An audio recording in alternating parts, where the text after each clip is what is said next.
Good evening and welcome to the Taco Society Presents. Once again, we're on the road. We're going to do the second portion of the show that we did at Necon, which is the Northeastern Writers Conference. We're going to continue with the panel that we watched a portion of last week, and that's the Guest of Honor panel with Chuck Wendig, Shannon McGuire, Paul Tremblay, and the moderator, John McLevine. Please enjoy the rest of the show.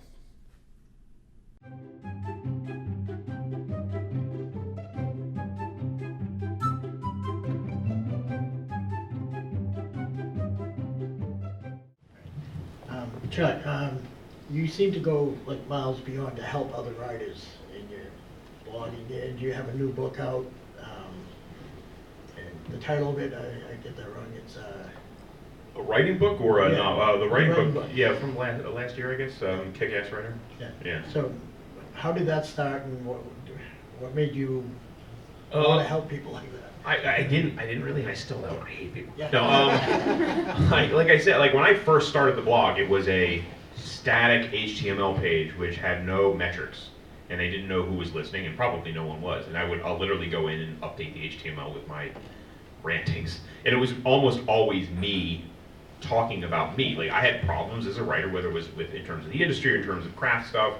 It was me just puzzling that out, or expressing frustration, or just talking to the void, squawking into the abyss with whatever thoughts I had about that.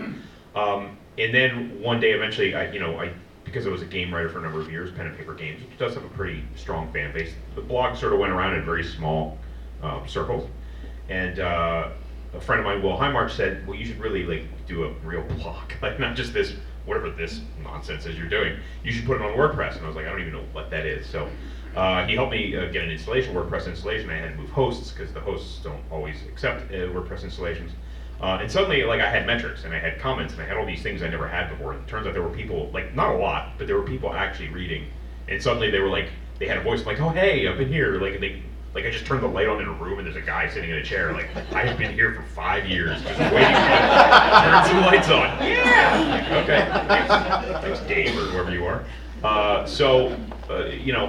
Over time, again, it's me sort of talking about things that are interesting to me, and hopefully that's helpful to other people. Sometimes people do approach me with questions, or they have things they want to know. But even then, I have a hard time answering questions that they're positing to me unless it's something that I get, or it's something that's interesting to me, or something that I feel I have experience with. All right, Sean. Now, I never had much experience with urban fantasy, and you kind of forced me into reading it, and I'm glad I did because it was a pleasant surprise. But I noticed that in Fairy, and there seems to be such an overwhelming amount of characters. And is there a limit to characters in Fairy? Are there guidelines? Vampires have certain guidelines. You stab them with a... So I went to the University of California, Berkeley, go Bears, as a dual folklore and herpetology major. And when I know it really is the fairy tale. All you are equipped to do with a degree in folklore and herpetology is dragons. If someone produces a dragon, I may be literally the only person on the planet fully trained to deal with that. Me and Bindi Irwin will just be like, it's time. So I actually approach fairy in my urban fantasy from a very academic, scholastic perspective. And I can be really merciless about other people's versions of fairy. I sometimes have to step back and remind myself that we are telling stories about made-up things, and that the fact that you can't spell she does not mean I get to come to your house and pelt you with rotten tomatoes, even though I really want to, because throwing stuff at people is fun. You're my friend, Chuck. You're my friend, and I have a key to your hotel room. So when you say characters, I assume you mean the different types of fairy that show up, like the pixies and the she and the Tuatha Dé Danann and all of that? Yeah, are you free just to go and create? Well, I have created a couple. I would say 90% of what we've met in the Toby books is folklorically based. It comes out of generally the folklore of the British Isles. I've moved into parts of Europe. I try to be super duper respectful respectful of basically everything but the Greeks. Like, screw the Greeks, I'm just going to take all their shit. Which, I'm sorry, Greece, I know this is a bad time for that joke. I'm speaking folklorically only. I apologize for your economic troubles, but I assure you that my stealing dryads and claiming that they're part of fairy did not contribute. So about 90-95% of them are real, as in you can find a scholastic source. Some of them are inspired by single mythologic figures, like we've got the Blodenbreed wandering around, which are basically rose bushes that look like women, and they are based on Blodwyd out of Welsh myth, who wound up getting turned into an owl for reasons mostly having to do with the friend zone, which does not exist, but apparently you can't tell that to ancient Welsh wizards, and then you're an owl and everything sucks. And if you'd like to learn more about that, one of the book dealers in the dealer's room has a copy of Alan Garner's The Owl Service, which is wonderful. Sticking strictly to folkloric sources, I could probably have about another 1,300 to 1,700 types of fairies show up without inventing a single other thing. Now, some of them would be, we're Cornish green men. We're this tall and we're green and we die in the sunlight. We're having a 2-paragraph walk-on because someone left the window open. But they would still be coming out of the folklore. The folklore is very rich and very, very varied. Excellent. Thank you. All right, question for all three of you. And I like this question now. What is your least favorite part of publishing and writing? The rape threats. Oh, yeah. Like, I know I'm coming back to it, but that is actually at this point my least favorite part, is everyone gets to have an opinion, and that is magic. If everyone in this room reads the books that were in their goodie bags and goes home and posts 1-star reviews that are honest, sincere, I did not enjoy this book, that is magic, and you should totally do that, and it is incredible. But the number of people who are like, this book was not exactly what I wanted, I'm gonna come to your house and rape a better book out of you. It's like, that is not how writing works. Okay, you can't do that. And it's really frustrating because there's nothing you can say to those people. There's no way to persuade them that this is not how we talk to people. This is not good behavior. Can I have your mother's phone number? I'd like to have a word with her. Oh, she's standing behind you while you type these things at me. Well, I'm done, thank you, checking out, no longer part of the human race, gonna live in my bed with my cats and my Pokemon forever. And that is honestly my least favorite part, is the very small fringe that is very, very loud, that makes female creators disproportionately afraid to have any opinion other than, gosh, I have nice hair, on the internet. I feel like that's a pretty accurate problem. The toxicity online with fans, both for women authors and writers of color, can be pretty upsetting. It's a small contingent, but they're very noisy and very active. And so that's a challenge for, I think, as we get more and more connected, you see more and more of that, and it's going to be down to either the authors. One of the things that when I would get together with cons like these with authors, one of the topics of conversation is always the business, the money and the deals, and who's a good publisher, who's a good editor, who's a bad publisher, bad editor. But lately, a lot of the focus has been on social media and online, and sort of the toxicity that people are feeling on that, and the threats that they're getting.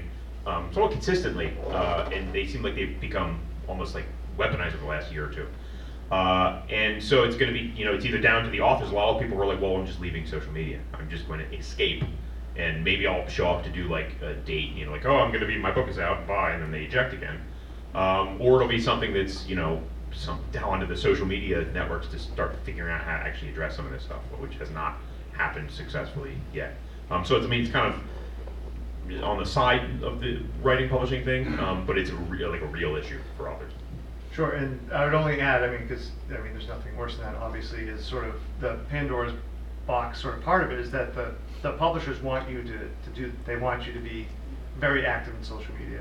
They make that very clear that you need to be doing this when, for most of the time I would rather not be doing this, and I'm not getting, threats. So, yeah, it is a total mess. Just within the last 2 years, it's been, look at the Hugos. It's just totally insane. Like, I don't know how it devolved that quickly. And I don't know how to get it back, how you're supposed to get it back. I don't know if we're ever going to be able to get it back to civil non-threats. I don't know. I don't know what the solution is. He thought it was a business question. Well,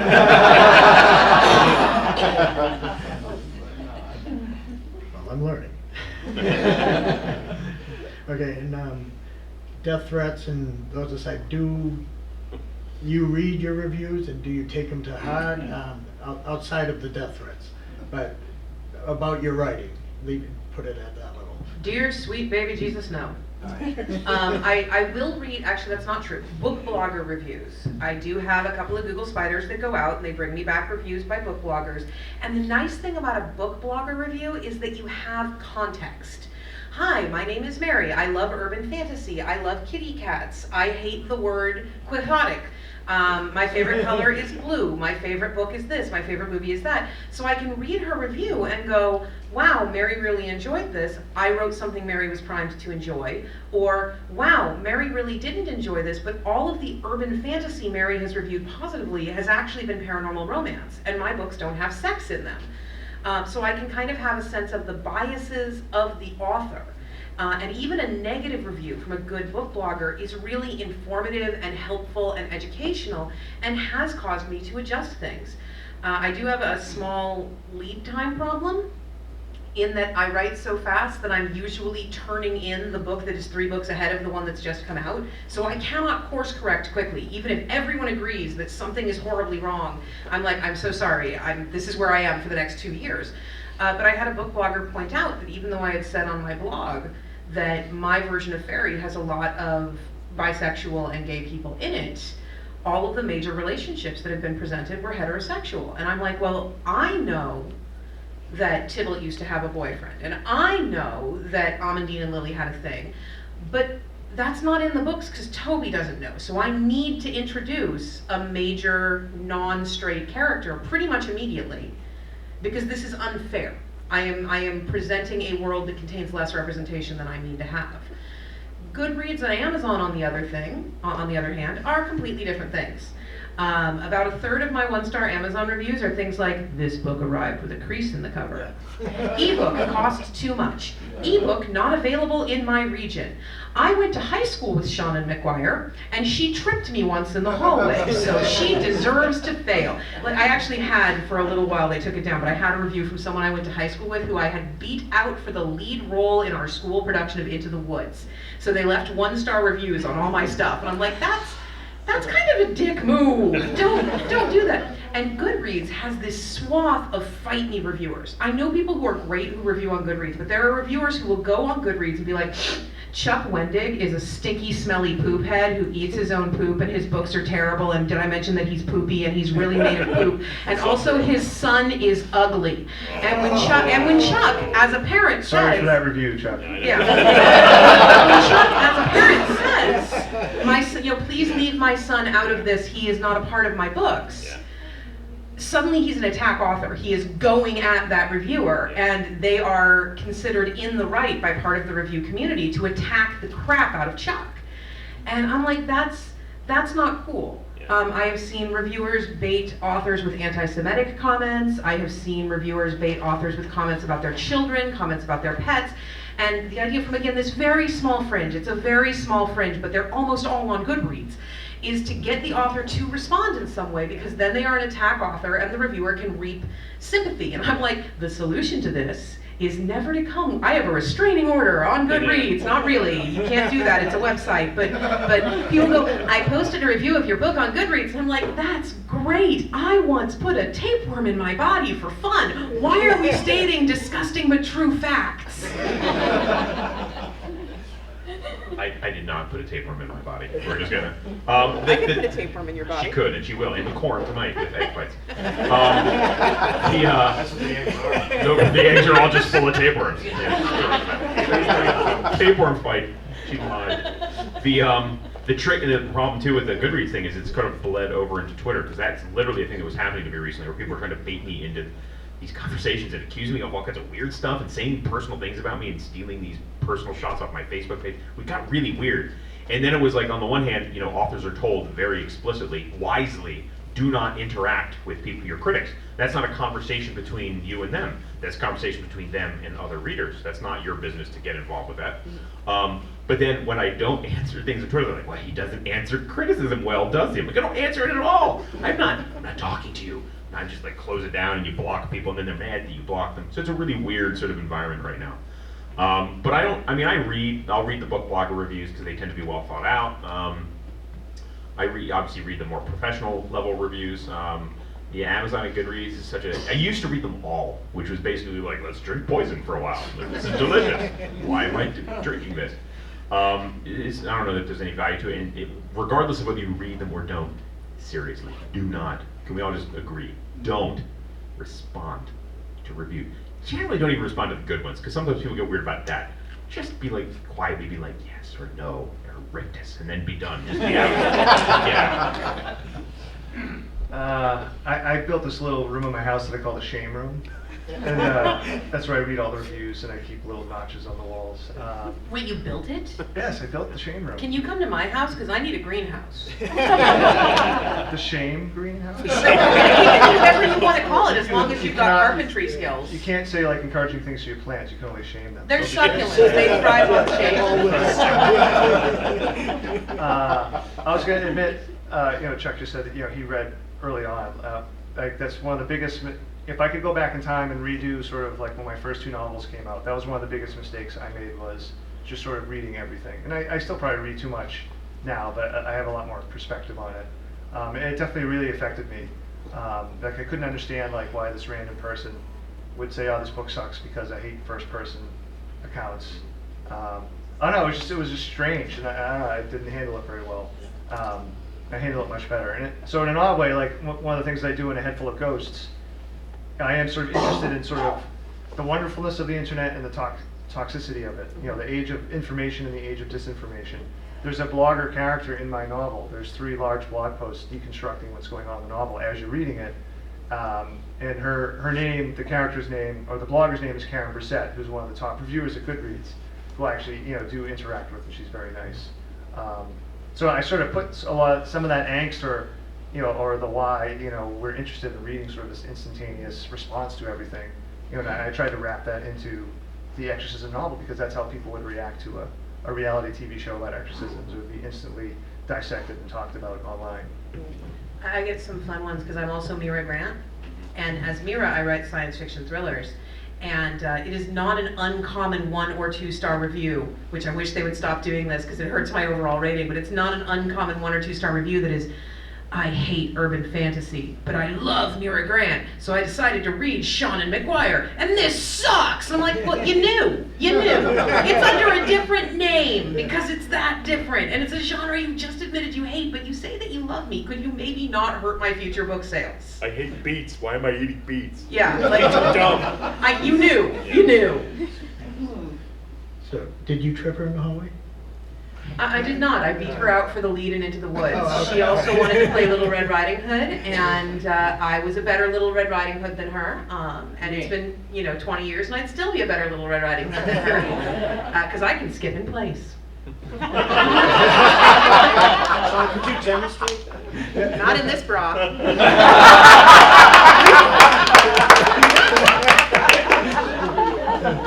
I like what Jeff Strand takes every 1-star review and posts it on Facebook. He celebrates it. I thought that was fun. Anyway, next question. I notice on when it comes to young adult novels, and you being a high school teacher would definitely have a view of this, and you can take someone, rip their head off, pull their guts out, display them all over the city, and that's acceptable. The parents say, yeah, my kids can read that. But sex, drop the F-bomb, and suddenly you're criminals. Do you feel, what's your view on that?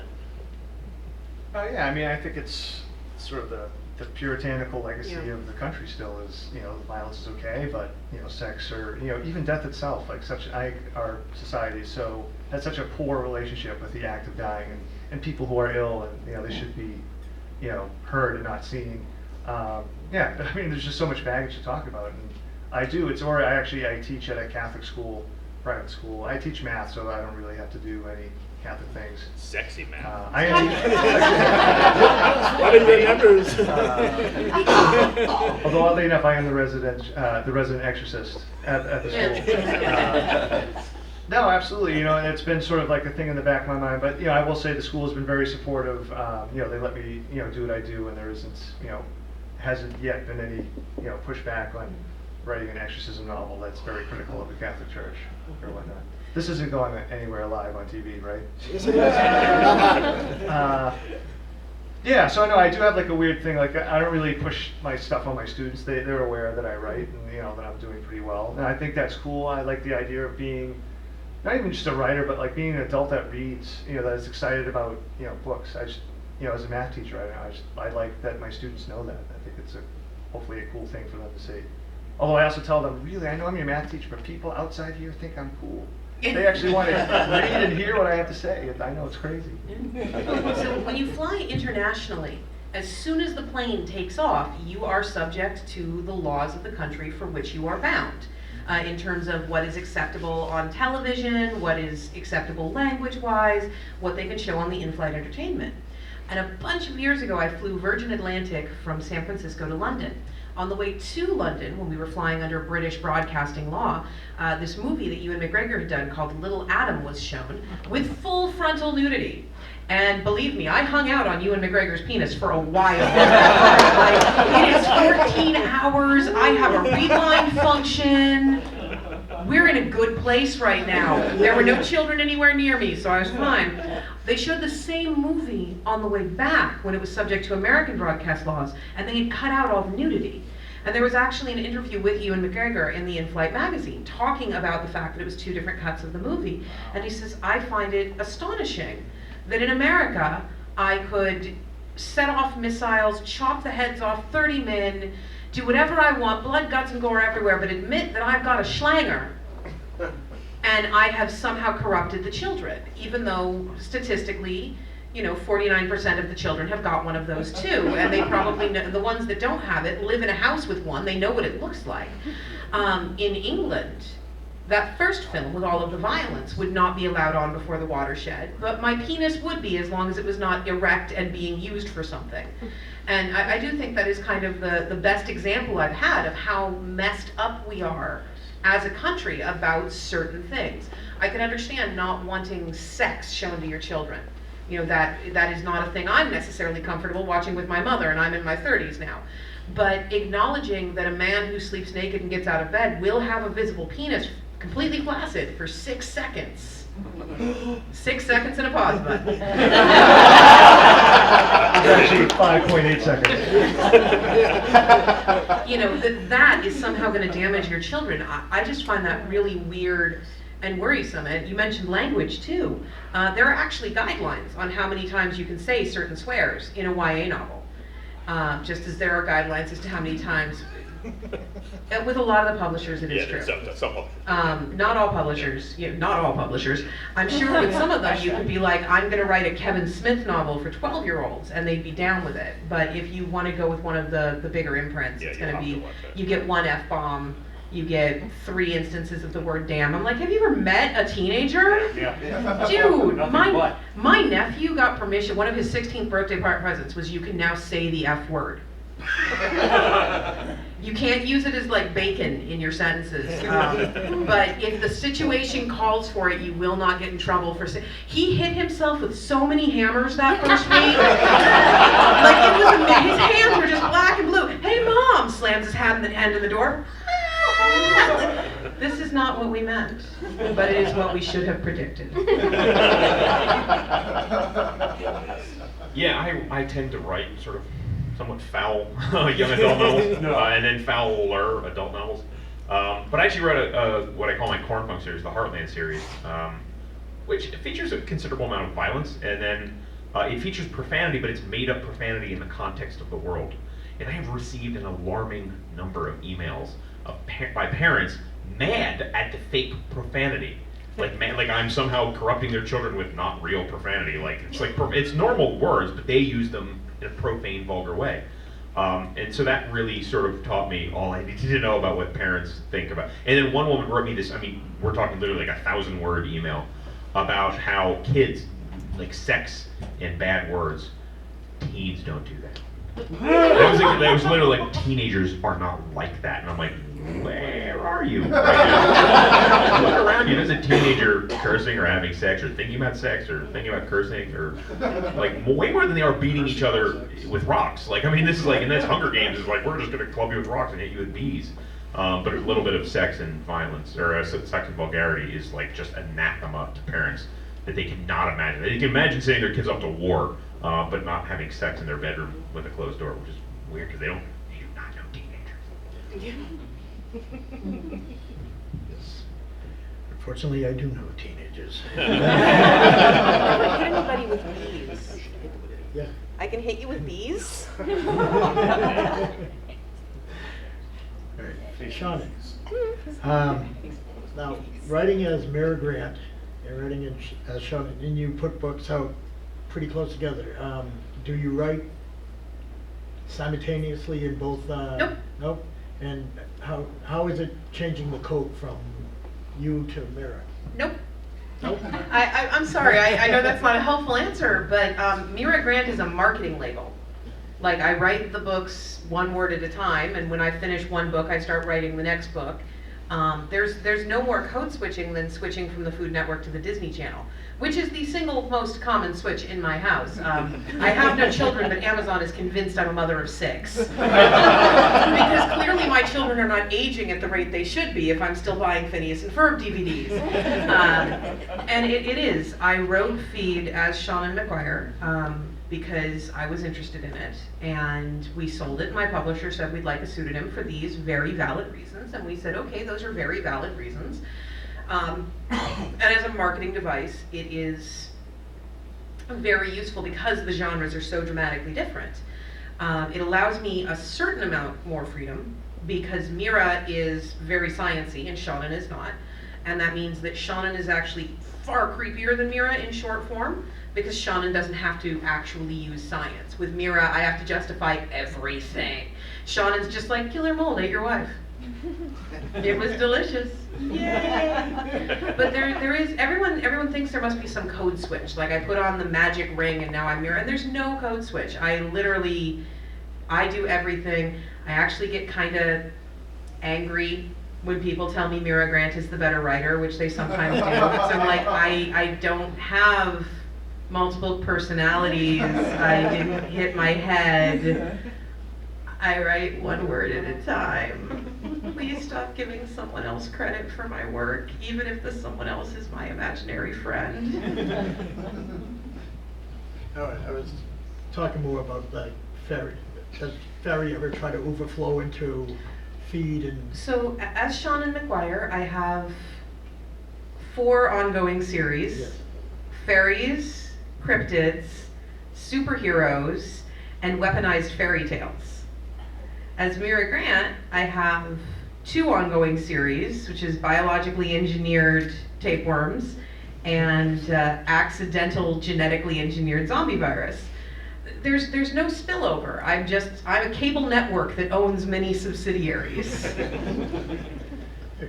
Very good. Okay. Now, the phrase corn punk, is that something that came up with corn punk? Now, did that come up with your series? Did you originate that term? I guess it was a joke. Like I meant it as a joke. At the blog, I will do writing challenges or sort of thought exercises, and one of the thought exercises was, well, like, hey, let's come up with some funny punk derivatives of fiction, like steampunk and cyberpunk and diesel punk and all these things that exist sort of as subgenres now. Like, let's make up some crazy, other punks. And then, like, Cameron Hurley's series, she calls it bug punk. So it's always kind of a fun exercise. And the example I gave was corn punk, which is corn as a resource, but then it's been sort of weaponized, and now it's this genetically engineered, bloodthirsty corn taking over the world, controlled by rich people. And I was like, Did you actually write that book? I just finished the trilogy. It just came out last week. I swear to God. Bloodthirsty corn. It literally drinks blood. I love you so much. I grew up near cornfields, man. I'm like, they're whispering at me. I'm going to kill your wife and take you for my own. 9-1.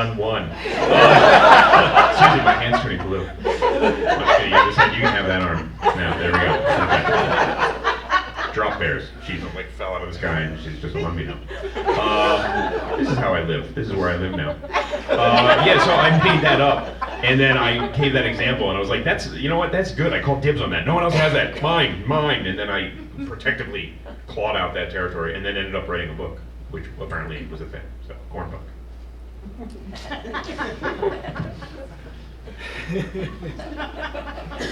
What's book one in Satan that? Hunt coming out. Yeah, Satan I Hunt. want that. I didn't know it was. No one told me it was about killer death corn. I'm a child of corn. Created by rich people. Charlie. All right, Paul. In A Head Full of Ghosts, Marjorie is the inflicted one. She's obviously the protagonist, but I reading this, I noticed that the antagonists in the book all seem to be men. Is that intentional, or what was your thoughts behind that? Come on, Come on. hug my hand first.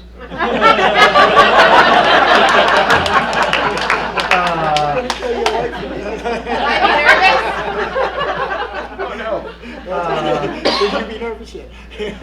Yeah, I mean, I kind of feel like I say yes and no. I feel like everyone's an antagonist, sort of. Like everybody makes everything worse. Every time they attempt to intercede, supposedly on Marjorie's behalf, it makes it worse. Because most of the time they're acting out of their own self-interest. But yes, I definitely wanted to address the original Exorcist and how it is a very conservative, sexist story. I think a 14-year-old girl is being sexualized. Within the novel themselves, these are excuses that have been used in movies all the time. That she's possessed because there's no way she could know this. We have to protect her against herself, etc. So it was definitely a conscious decision to to confront that. And, to make when the patriarchy comes in, they make things worse. Both for Marjorie and for the whole family itself. And the parents themselves, both the mom and dad, they don't make anything better. And they're not being evil people. I mean, they're trying to make the best decisions that they have, but those decisions are being influenced by these outside sort of forces that aren't supernatural at all. Leaving that out of it. But just the idea that they're going to have, their economic situation, that they're forced to actually have this reality TV show come in because they're going to lose their house. And sort of the priests come in, and it just sort of makes. I wanted a book that made everything worse. Yeah. Everything just gets worse. And ironically, it's your biggest seller, right? Yeah. Well, the great Yeah. thing is the dad when he loses his job in that book. Like, I mean, that's very early on. I'm not trying to spoil the book. Yeah. Actually, I mean, effectively from the beginning. That's like this thing for him that it's like the loss of the breadwinner role. That's sort of Right. like I'm the father. I'm supposed to be the, and then that's just kind of starts the whole thing breaking down. Yeah, it's heartbreaking to watch the family disintegrate pretty much in this novel. And Well, thanks. I tried to make it heartbreaking. Yes, I tried yes. to make people cry. Destroy I the can make families. people cry. We all hate people. You can make Chuck cry. Without eggs, though. Egg punk, that's the next one, right? Egg punk. Corn egg. All right. What do you consider your best accomplishment to date? And what are your, do you have any future goals that you just want to attain? Being on the Hugo 5 times is pretty impressive, but do you have other? Not killing people. Yeah, not killing people. I want to write the X-Men. That has been my goal since I was 6, and I have found out that people got to do that, and I'm going to continue running at that glass mountain until they let me climb it, and then I'm never coming down. I'm gonna be like, yeah, 10-year contract, sign me up. I've promised my agent I'll stop writing fanfic if I get the X-Men contract, because it pays about the same. But I don't care, because I trust me, and I don't trust a lot of the people that they keep handing these characters to.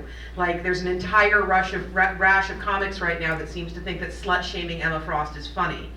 And Emma Frost doesn't make her own choices. She's a fictional character, so maybe don't do that.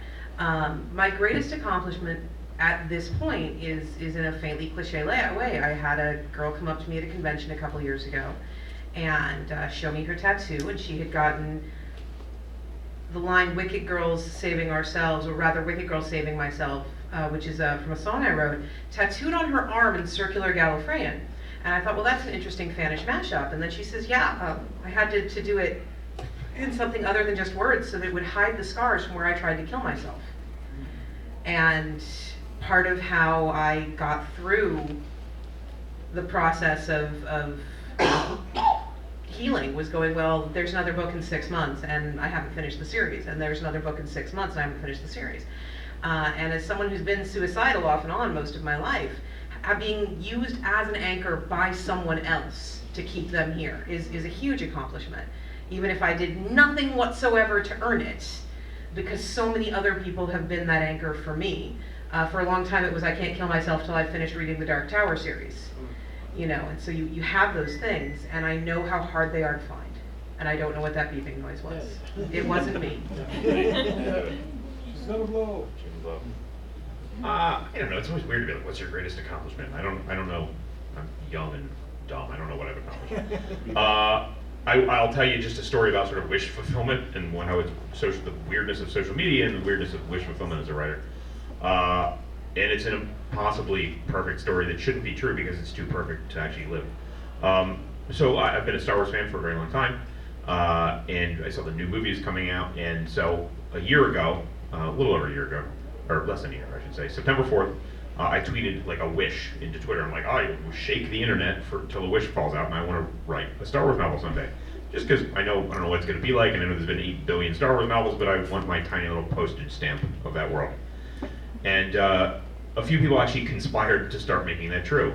One of the screenwriters of Star Wars Rogue One, and another Star Wars author named Jason Fry, and an editor started kind of moving the pieces behind my view. So I met the Star Wars editor at New York Comic Con and got offered a deal based on Under the Imperial Sky. She actually read that and she's like, "This is actually Star Wars." I'm like, "Well, I'm glad you didn't read any of my other books because they're totally not. They're foul and filthy." I'm so glad you read that one. So she said, "Well, that's great. Well, let's get you hooked up." And next thing I know, I started to write the book. And the book was originally coming out in November, and so I had a good long lead time to write this novel, about 90 days.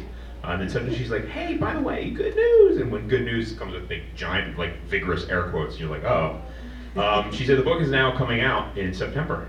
So I was like, "Oh, that's great. Now it's coming out early." And she's like, "Yeah, no, that means you have to write it sooner. So why don't you get working, word boy?" And so I went from having about 90 days to about 30 days to write on the first draft of the book, which is, believe it or not, tight, but not that tight for me. I have a weaponized writing shed, and so I'm very pretty fast on the stick. So I managed to do it very quickly. And then it turns out the release date of Star Wars is actually September 4th, 1 year after I tweeted about it. In some weird circular Ouroboros, so it was kind of a weird wish thing. I'm not going to wish for eggs to be thrown at Chuck. Twitter. Greatest accomplishment? I don't know. I mean, this sounds lame, but I'm going to say, because I started writing so late, I don't know, it's just so weird to me that like the kid who was in high school that like had no friends now has like this amazing family, this amazing set of like really talented, awesome friends. I mean, that's my greatest accomplishment by far. And I wrote a genius novel. And he's got, tell us about the movie rights. That was optioned by Focus Features. Robert Downey Jr.'s production company is actively trying to make it. Yeah, That guy. Yeah, it was funny. Actually, one of my goals before A Head Full of Ghosts is I really wanted to write a horror novel. Every time I tried to write horror, it was always short fiction. My short fiction is always almost exclusively horror. My novels they were dark, but they were humorous. There was humor to them. The detective novels had funny stuff happening in it. Hopefully, I wrote Swallowing a Donkey's Eye for Chizine Press. It was just weird dystopian satire mess that darkly humorous. So I don't know. I was like, I don't know if I'd ever be able to do the horror thing at that length. I mean, that length for me at horror. I love reading horror novels, but for me, it was like, how am I going to keep that sort of vibe, that feeling going in an entire novel length? So, in a lot of ways, I felt like, I don't know, for whatever point in my life this is, that was like a major accomplishment for me to be able to write a horror novel that I really liked. Going forward, I don't know, just write better books, and hopefully, I really do want to write a giant monster book at some point. About monsters? No, like I want a giant monster to be in the book. Or a giant monster to come out of the book. That'd be cool. Pop up. All right. I read that it took you 4 years to finish your Mockingbird. Well, Oh, Blackbird. Blackbird, First one. Yeah, about sorry. five years to Yeah, finish that one. and And Slacker. yeah, and all the other ones were written in less. The following two were written in less than 2 months. Yeah, 30 days for the sequel and 45 for the third book. Yeah. So- So from 5 years to. What was the reason for the 4 years? My old man lost at the mall phase of writing, where you just orbit the mall, not sure what you're there to buy. Yeah. That was the 5 years thing. And the reason is because I didn't really know how to write a novel. Like, even though I'd written several, I really didn't know what I was doing, and I was missing a key component. And I was failing at writing this novel. I couldn't even finish it. Couldn't even get to the end of this thing. So there came a point when my sister emailed me and she's like, well, there's a screenwriting contest. Maybe you could do that. I think it was her idea to be like, maybe you should quit this stupid writing thing, this novel thing. And why don't you do movies now? Because you can just do that, right? You can just be a movie writer. So I said, all right, well, you know what, I'm going to do this. But the trick was, and some of the people here might actually know the screenwriter, Steven Susko is a screenwriter. He wrote The Grudge, Grudge 2. I did one of the Ketchum adaptations. And the prize was, if you win this contest, you get a mentorship with him. And his specialty was adaptation, taking pre-existing material novels and adapting them to the screen. So I thought, well, I'm going to cheat, because he's going to help me figure out my story, and then whatever, something screenplay, and then I'm going to write the book. Finish it, make it good. And so, like, literally one of the first meetings I had with him, because I won the contest, and then I got the worst prize ever, which is a year of homework.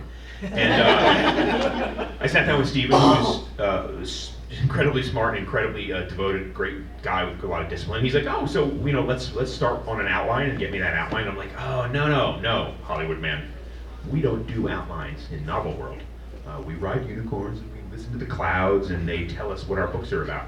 And he's like, yeah, that's good. No, but you're going to write an outline, or we're not really going further with this. So I swigged whiskey and I bit the belt, and then I wrote an outline. Like, I was like pulling teeth. Like, I was pulling teeth out of an angry dog through the butthole. Like, it was not a good process. And so I was like, all right, I will write this outline. And it took me like 2 days, and it wasn't even that hard 2 days. It felt way more dramatic to me than it really was. But suddenly I had a book. Like, it was a small, tiny book. It was like a few pages long, but it had a start and a middle and an end, and it worked. Like, it all kind of worked together. All these things that had lived in my head that didn't make much sense, suddenly the outline kind of made that all crystallize.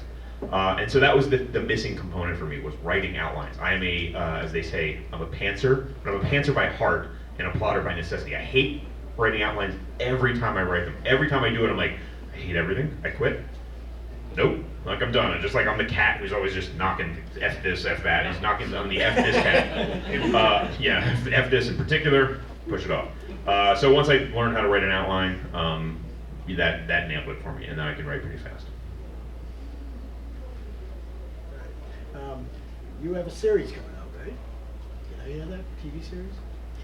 We're in development. In development. Yeah, Can we? we're in You development. can't tell any more about it, right? Well, there's nothing to tell. I mean, The nice thing about film or television production is that, for the most part, we get a check and we check out. We have no control, we have no input, we have mothers who constantly want updates, so it's in our best interests to know as little as humanly possible, because then we can't tell our mom something that is not supposed to be public and have it show up on Facebook 10 minutes later.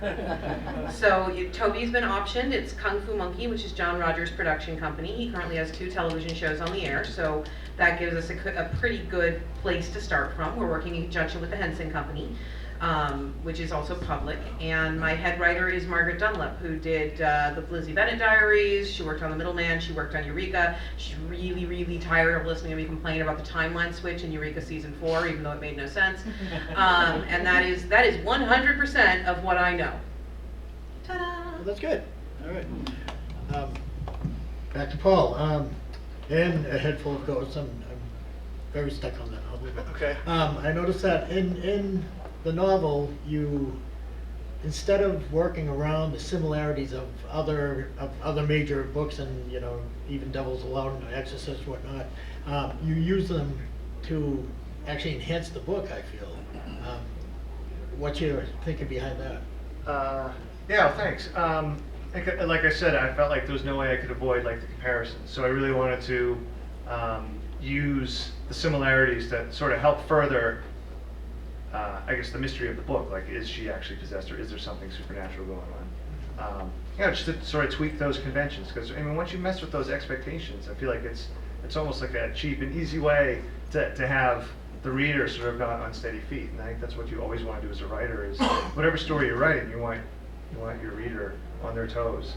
so to speak. So, yeah, especially like, the first quarter of the novel is basically, or I shouldn't say quarter, there's 3 parts besides the frame. There's before the reality TV show shows up, the middle is as they're filming the reality TV, and then the third part is afterwards.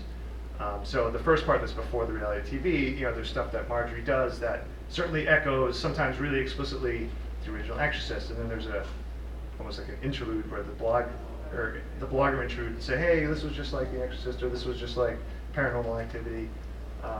So hopefully to be like, oh, is Marjorie manipulating this because she's making it look, like she's actually possessed? How much does she know? What's really going on here? I don't know. I thought that was just a fun way sort of to address the tropes and use the tropes hopefully effectively. You do well. Back to Chuck, you've self-published a number of books, and True. to good success as well. They're all right. Yeah. You do all right. Hey, can you express your views on how that worked for you? Well, I'm happy. I don't think I could do it all self-publishing, because the one thing that I think a lot of people miss is when self-publishing, they assume you write books and then you hit a magic button and they appear. Yeah. But you're literally a publisher, which means you have all the things that publishers have to do, which is covers and editing, and you have to market it and figure out how to get people to read it. So there's a lot of effort there. So if I self-published everything I did, I don't think I would have the time I have now. I mostly want to write. That's sort of my goal. So I consider myself a hybrid author, which means I look at every project and I say, well, where does this go? Is this better self-published, or is this better traditionally published? If it's something that's more novel-based, I almost always run it through the traditional quote-unquote machine first. I've been pretty fortunate there, done pretty well. But like when I wanted to try young adult, I first wrote a novella and I self-published that, and then I actually used Kickstarter to kickstart the novel-length sequel to that. Which then ended up getting picked up by my eventual young adult publisher, the ones who published the Cornfunk series, and now that's out there, Atlanta Burns. The writing stuff, I kind of take it from the blog and I curate it and edit it and then put it online, and it's a good way to sort of monetize the blog. 'Cause the blog these days is actually very expensive to run, which you don't think it is, but because I have, thankfully, blessedly, the readership that I have, it means I have to have higher hosting costs, so it's nice to sort of pay for all that. Back to Shannon. Now, outside of writing, you're a recording artist. Yeah. And it's called Filk Music. Filk, yes. Can you fill us in on what that is and And just tell us all about it? Filk is the folk music of science fiction and fantasy. The first Filk album was Folk Songs for Folks Who Ain't Even Been Born Yet by Leslie Fish, which actually came out on vinyl before I was born. There are Filk conventions. We have gatherings all over the world. We have the Ohio Valley Filk Fest, which is about 400 to 500 people every year. We have conventions in England, Germany. We have Filkers in places that don't have conventions. There are Filkers in Australia, Filkers in Finland. For a while we had a Filker in Antarctica at the station there, which was lovely because we could say for a short time that we had full world penetration. And you have a lot of parodies in Filk. The Bonhoeffs especially do an enormous number of classic rock parodies. So like they rewrote Place Down Under, the Men with Hats song. Yes, Do you come yes. from a land down under to be about Buffy the Vampire Slayer? Do you come from a 6 feet under, where the demons howl and the hellmouth thunders? You also did a lot of original work, songs about books, songs about science fiction, fantasy, and horror topics. I wrote a song called Dear Gina, which is basically a horror novel in 3.5 minutes. To the point that people come up to me and go, "What's this based on?" all the time, and I'm like, "It's based on I took a walk." My friend Vixie wrote the rest of the song that the Firefly theme was clearly the chorus of. So it's called Mal's Song, and it's a full-length adaptation. So she came up with a bridge tune and wrote the rest of the instrumentation, and it's really, really lovely. It's not quite folk music because its topics are so narrowly genre-focused most of the time. But it is its own thriving and lovely community. We're very happy there. It's quite small compared to a normal fandom. I sometimes joke that I'm the Taylor Swift of Filk because I've actually been able to reprint an album. Normally, if you make 1,000 albums and they sell, which they won't, but if they sell, you're done. You're like, I got out. And I was like, oh, Wicked Girls is sold out and it's going to be on the Hugo ballot in a month. I'd better reprint that. Yay! So I think if it goes to a third print run, which looks very likely, it will be the single most printed Filk album in history. I know, like, there's an accomplishment no one was looking for. Yeah, it makes no money at all, as I have to explain to my accountant every year. I'm like, yes, I sell CDs, but I still lose about $5,000 a year in recording costs. It's a very expensive hobby. Some women get pedicures. I pay a recording studio. But it has helped me. I got my publisher in part because I knew Tanya Huff, who works with Daw, and I know her through the Filk community. When I was researching the first Mary Grant novels, which include a lot of virology and meant a lot of hours on the phone and an email with the CDC, I had called the CDC, cold, which is always fun, and said, hi, my name is Shannon McGuire, I'm writing a book about zombies. Do you have any doctors that could talk to me? And they said no. And I said, okay, well, if someone gets bored or hits their head and would like to talk to me, can I leave my number? And then she said, sure. And so okay, well, it's Sean, and it's Seanan. Wait, are you the Black Death girl? That really depends on the rest of that question, man. Are you the one that wrote the song about the Black Death in Europe? Yes, that would be me. Prove it. How am I supposed to prove it? Sing. Okay, well, the Black Death swept through Europe back in 1847, and for several, 1347. And then I start singing, and then the sound quality changes, but I keep singing because by God, I'm gonna get my CDC contact. And when I finish, there's applause, and I realize I have just sung a 7-minute long Schoolhouse Rock song about the origins of the Black Death in Europe for the entire secretarial pool at the Atlantic. She had put me on speakerphone. And in fact, at the end of it, she said, I've got 3 doctors standing right here. Got your number. I'm like, oh, okay, that's great. I don't know how I'm going to explain this one. Excellent. All right, and well, before we open up the questions, one last question for you, all 3 of you. What can we expect next from all of you?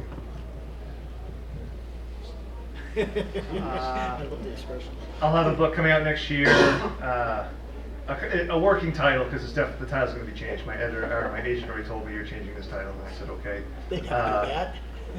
For now, it's called Disappearance at Devil's Rock. So I don't know. It's definitely a quieter story than A Head Full of Ghosts.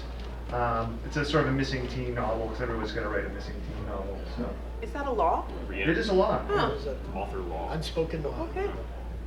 Excellent. This is like, I have everything hitting like right now. I have Harvest just came out, book 3 in my Cornpunk Heartland series, just came out last week. August 18th is Zeros, my hackers versus self-aware NSA surveillance program. Star Wars Aftermath drops in September 4th. And then just after that, Blackbirds, the first book that I actually wrote, the publisher sort of fell asleep at the wheel and I got those rights back.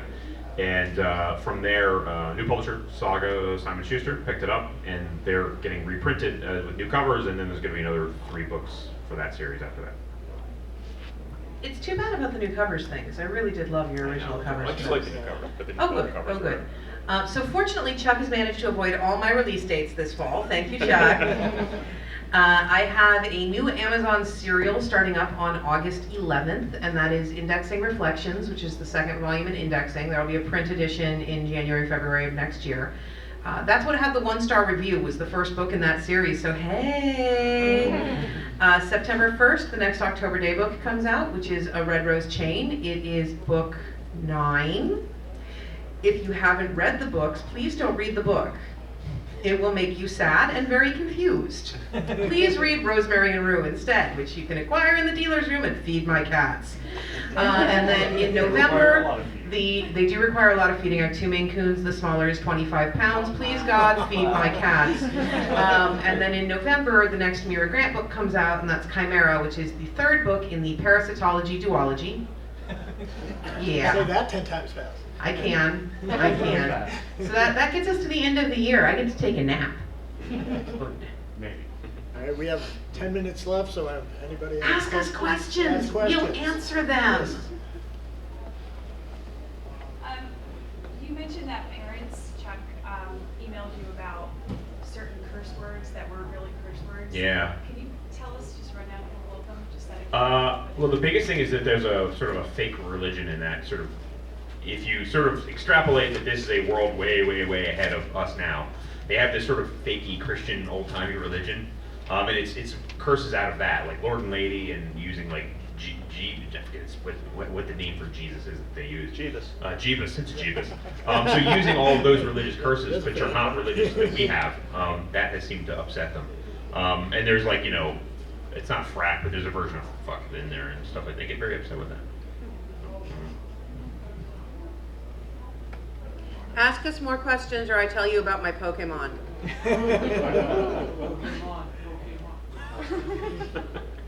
No? So I run a primarily fairy ghost team. I'm currently training for the Pokemon World Championships. My Sylveon is going to kill them all.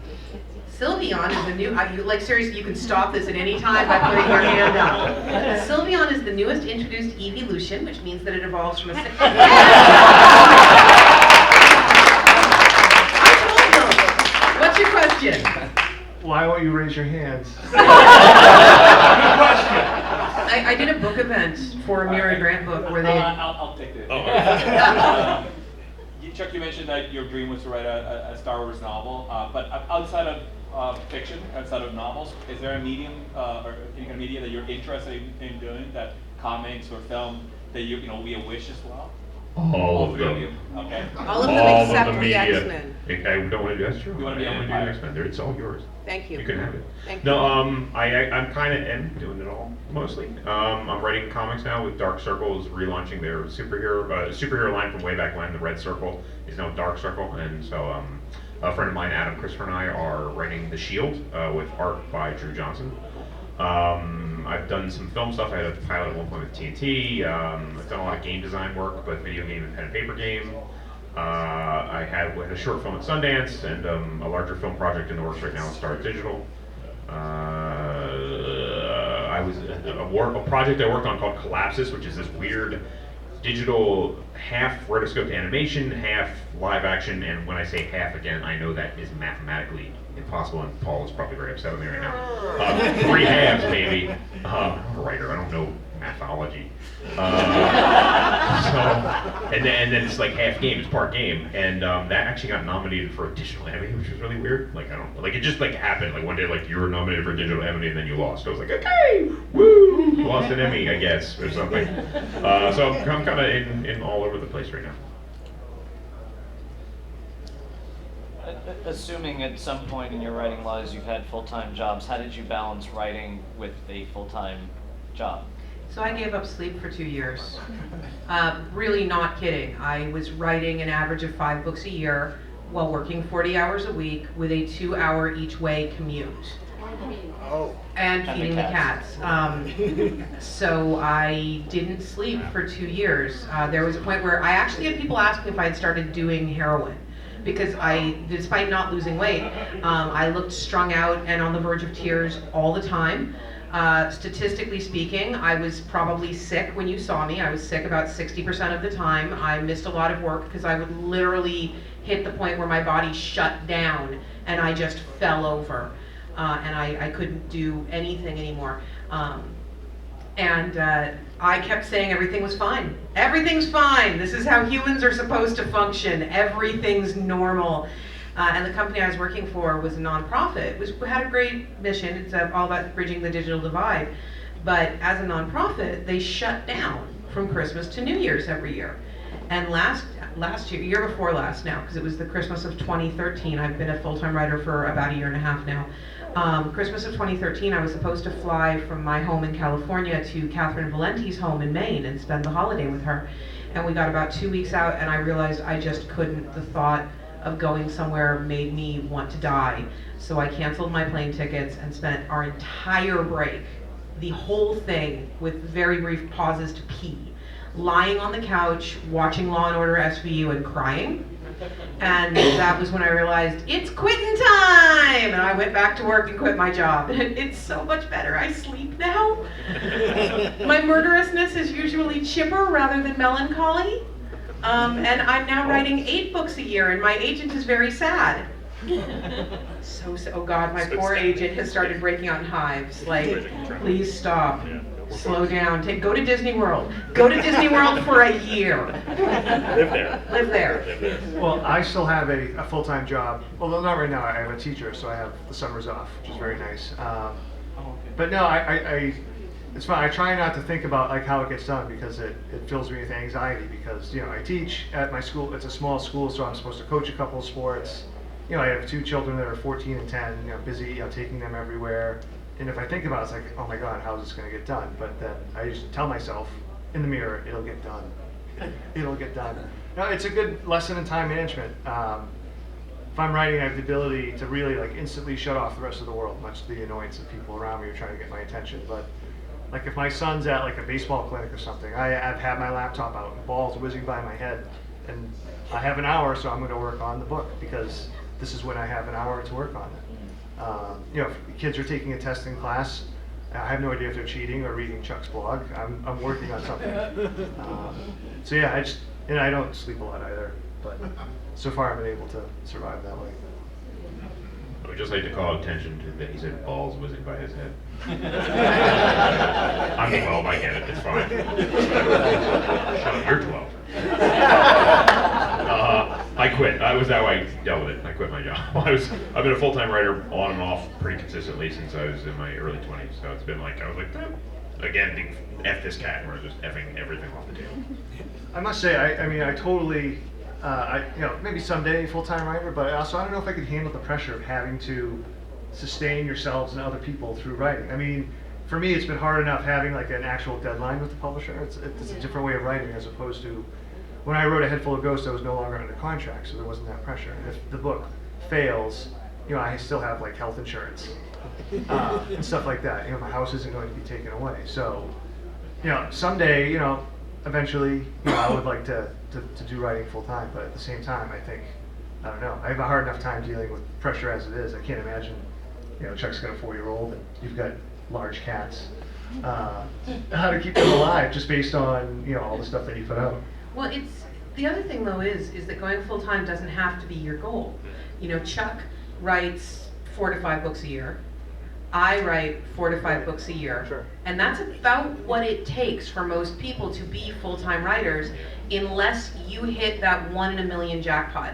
I met Andy Weir, who wrote The Martian, who hit the jackpot. And I was on a panel with him, and it's him and me and a couple of other authors. And he keeps talking, and all the rest of us keep going, oh, you sweet summer child, this is what you think is normal.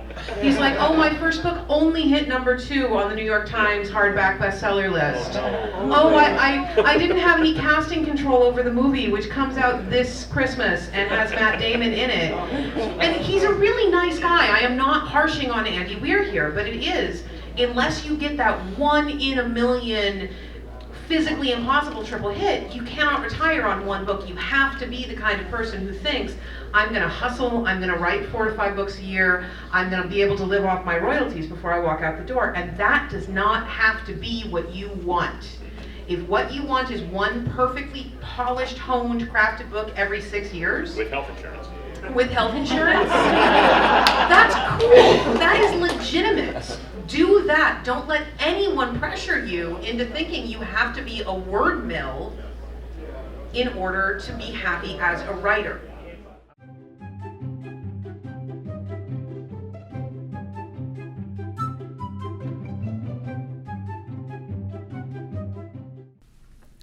I hope you enjoyed our presentation from Bristol, Rhode Island and Necon. I happen to think it was a great time, a good show, some great interviews, some great insights in doc fiction and in horror.